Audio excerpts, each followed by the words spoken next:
강동구 천호동 강동 레미안 팰리스 82제곱미터와 고덕동 레미안 힐스테이트 82제곱미터 중 투자 목적으로 한 곳을 매수하려고 합니다. 미래가치 면에서 어느 곳이 더 좋을까요? 라는 사연이 들어왔는데요. 전문가의 의견 먼저 차례로 살펴보시죠. 이상수 대표, 조범식 대표, 정책래 대표는 고덕 레미안 힐스테이트를 매수하라라는 전략을 세워주셨고요. 황태현 대표만이 강동 레미안 팰리스에 손을 들어주셨습니다. 선택 이유까지 살펴볼까요? 이상수 대표입니다. 교육 환경 좋고 비즈밸리 호재 영향권으로 천호동에 비해 입지 변화가 크다라는 분석이고요. 조범식 대표는 두 단지 모두 5호선 입지, 9호선 연장, 고덕 비즈밸리 호재 있는 고덕동이 미래가치가 더 높다라고 전망해 주셨습니다. 황태현 대표입니다. 역세권 가치 상승이 기대된다라는 말씀이고요. 정책래 대표는 대단지와 우수한 학군, 주상복합보다 선호도 높은 일반 아파트라는 면에서 강동 레미안 팰리스보다 더 우세하다라는 의견을 제시해 주셨습니다.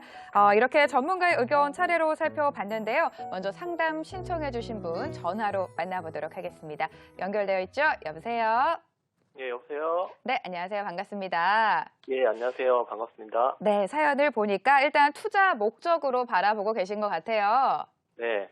네, 이동주 대표님의 의견은 어떤지 바로 들어보도록 할게요. 받아주시죠. 네, 안녕하세요. 예, 안녕하세요, 대표님. 네, 반갑습니다. 네. 예, 반갑습니다.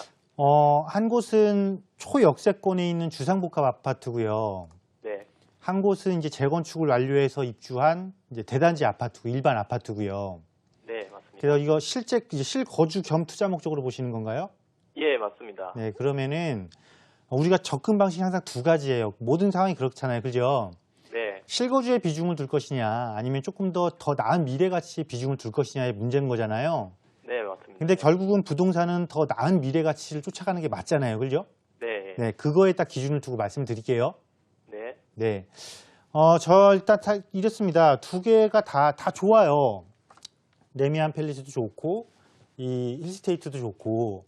그래서 네. 우리가 딱 보게 되면 일반적으로 주상복합 아파트가 있고, 자, 일반 아파트가 있어요. 네. 그러면 이 두 가지 중에 누가 선호도가 더 좋고 나쁘다 이걸 가리기 전에 각각의 특징에 맞는 요건에 따라서 입지가 다를 수밖에 없어요. 그래서 실제로 내가 실거주 목적에 따르면은 보편적으로 편리성을 많이 생각을 하게 되는데 편리성에서는 주상복합이 일반 아파트보다 우세할 수밖에 없어요. 지금 이 두 개 단지를 비교해도 역세권 조건이 훨씬 더 우세하고 역세권과 초역세권이라는 건 그만큼 편익시설 면에서도 일반 아파트보다는 조금 우세하다라는 거예요. 근데 우리가 주거단지라는 특성이 결국은 이거는 뭐냐면 주상복합 아파트건 일반 아파트건 이거는 주거 전용이잖아요. 그죠? 네. 주거 전용을 생각했을 때 필수 요소가 있어요. 그러니까 주거지가 지속적으로 꾸준하게 안정감을 이루기 위해서는 필수적으로 뭐가 필요할까요? 학군이 필요해요. 학군이. 네, 학군. 그러니까 해당 지역 내에서 얼마만큼 그러니까 아이들이 얼마만큼 학교를 편리하게 왔다 갔다 할 수 있냐, 또 선호하는 그 지역 내에서 선호하는 학교가 있냐 없냐에 따라서 시간이 흐를수록 가치는 서로가 격차가 벌어질 수밖에 없거든요.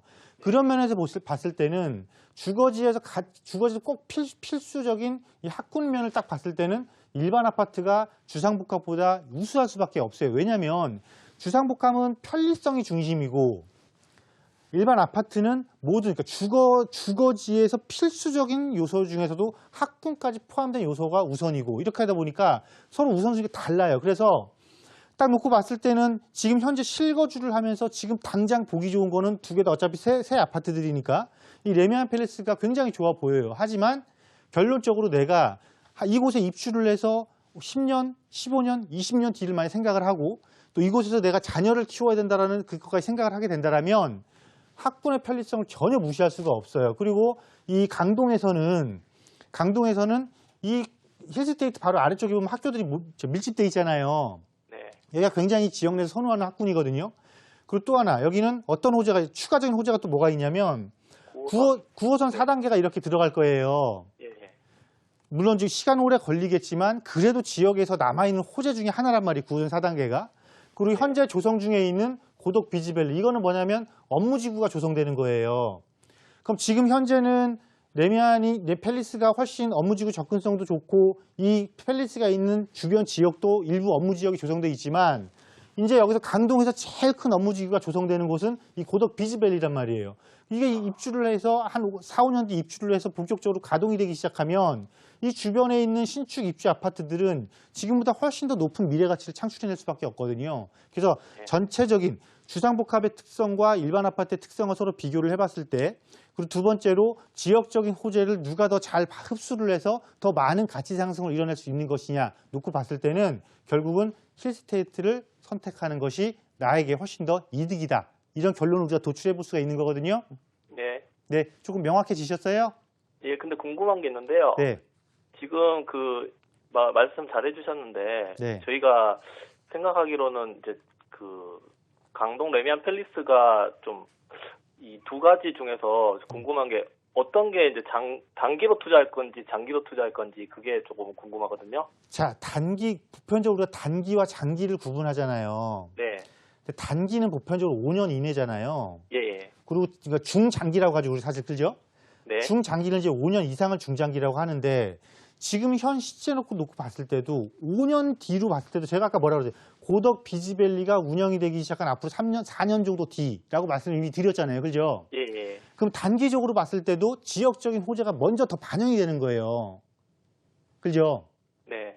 그리고 똑같은 선상에서 출발을 했을 때 일반적으로 반드시 포인트는 이거예요. 주거 전용은 아이들, 자녀들이, 그러니까 내가 자녀가 없어도 거기에 입주한 입주민들의 자녀들이 학교를 잘 다녀야 된다, 편리하게 다녀야 된단 말이에요. 그런 면에서 볼 때도 주상복합이 일반 아파트를 쫓아올 수는 없거든요, 지금 현재에서는. 예, 근데 그쪽에 지금 강동 쪽에도 네. 어떻게 보면 천호역 쪽에 재정비 지구도 있고, 그 다음에 밑에 보면은 둔촌 쪽에도 네. 둔촌 지구가 인접해 있잖아요. 자, 이 둔촌 그러면 지구가 혹시나 그게 이전을 해서 입주를 해서 이 호재를 타는 거는 네. 주상복합도 일부 반영은 되지만 사실은 일반 아파트는 일반 아파트의 영향을 더 크게 미쳐줘요.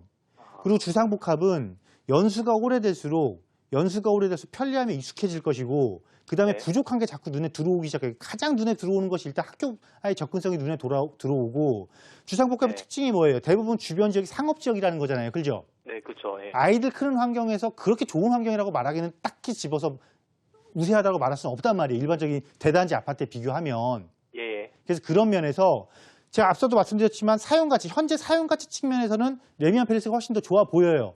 하지만 결론적으로 꾸준하게 5년 이상을 무조건 봤을 때는 주거지의 가치로 봤을 때는 대단지를 형성하고 있는 일반 아파트 주거단지를 쫓아올 수는 없는 거예요. 그렇게 결론 내시는 게 좋을 것 같습니다. 아, 예.